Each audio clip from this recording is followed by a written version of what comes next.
Selamünaleyküm.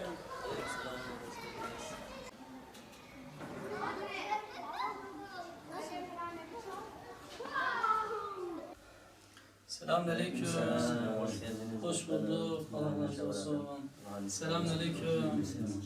Hoş bulduk. Allah razı olsun. Selamünaleyküm.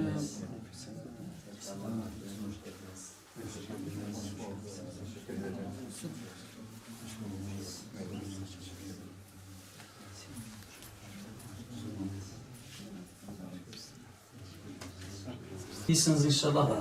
Nasıl gidiyor? Allah Teala hayırlı kılsın inşallah. Allah razı olsun başkanım, sağ olun. Uzun yıllardır toplumun maslahatı için, toplumun kötülüklerden muhafaza edilebilmesi için çalışmalar yapıyor.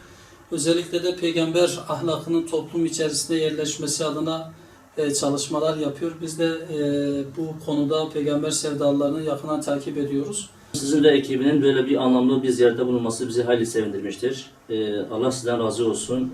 Böylesi hayli hizmetlerde sizi de yanımızda görmekten gurur duyuyoruz. Böyle bir hizmette bulunmanız ve böyle bir katkıda bulunmanızdan dolayı size tekrardan teşekkür ediyoruz. Nasıl, kayıtlar nasıl gidiyor? Hamdolsun kayıtlar gayet güzeldir. İnşallah daha da güzel. Daha zamanımız var inşallah. Bu zaman zarfında inşallah daha yani onu okuyan, onu yaşayan insan hayat bulur. Amacımız da bu insanlara bir hayat sunmaktır, bir hayat suyu vermektir.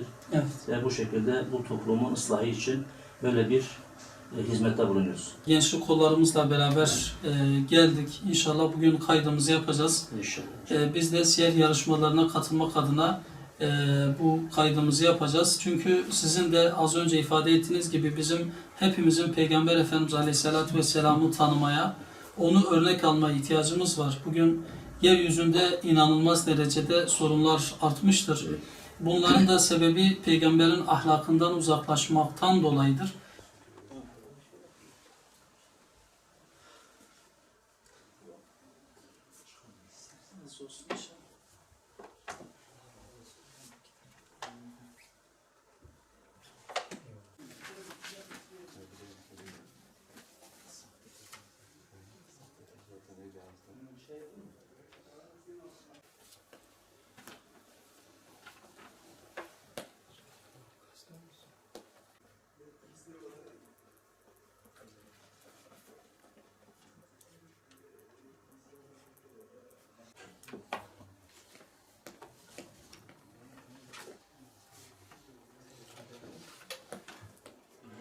Kitabını gösterdin mi? Sen de maşallah. Bu kitabı ne yapacaksın? Bitireceksin. Sınava gireceksin. İnşallah kazanacaksın. Değil mi? İnşallah. Siyer yarışmalarını peygamber sevdalıları her sene düzenli bir şekilde yapmaktadırlar. Bizler de her sene olduğu gibi bu senede siyer yarışmalarına kaydımızı yapmak için derneği ziyaret ettik. Kaydımızı yaptık. Gençlerimizle beraber siyer yarışmasına kaydımızı yaptık.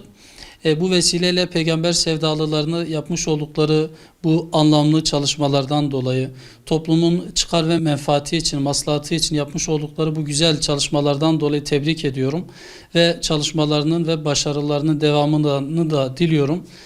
Peygamber Efendimiz Aleyhisselatü Vesselam'ın toplum tarafından tanınmaya çok ihtiyacı vardır. Mevcut çok sorunumuz var. Toplum ahlaktan çok uzaklaşmıştır. Bunun sebepleri ciddi bir şekilde araştırılması gerekmektedir. Toplum ne zaman ki peygamber ahlakından uzaklaştı, peygamberin nebevi mesajından uzaklaştı, o zaman sorunları da arttı. O yüzden siyer yarışmaları ve benzeri çalışmalar toplumun nebevi mesajla tekrardan buluşması adına çok önemlidir. Nebevi mesaj toplumun sorunlarını çözmeye yarayacaktır. Şu anda özellikle İslam coğrafyasında yaşanan birçok sıkıntı var, birçok savaş var. Bir düşünelim bunların sebepleri nelerdir? Bunların sebepleri İslam'dan uzaklaşmamız, peygamber ahlakından ve nebevi mesajdan uzaklaşmamız değil midir? Evet, ciddi manada düşündüğümüzde bu sorunlarının sebebinin peygamber ahlakından uzaklaşmamız olduğunu söyleyebiliriz. O yüzden bugün özellikle yaşadığımız sorunların çözümü için, toplumun bu sıkıntılarından kurtulması için peygamberin nebevi mesajına çok ihtiyaç vardır. hep beraber bu nebevi mesajın toplum arasında yer bulması için çalışmalarımızı sürdürmek zorundayız.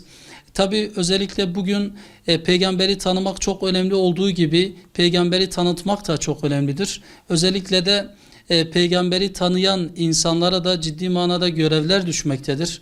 Bunu da şu şekilde açıklayabilirim.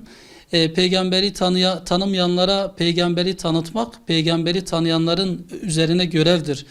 Siyer yarışmaları gibi yarışmalar da peygamberin tanınmasına, ahlakının örnek alınmasına vesiledir. O yüzden özellikle bugün siyer yarışmasına giren insanlar ve peygamberin hayatını öğrenenler, peygamberin ahlakıyla ahlaklanan Müslümanların üzerine düşen görevlerden bir tanesi de peygamberi topluma tanıtmaktır. İnanıyoruz ki peygamber toplum tarafından tanındıkça, peygamber ahlakı toplum tarafından örnek alındıkça mevcut sorunların tümü de çözüme kavuşacaktır.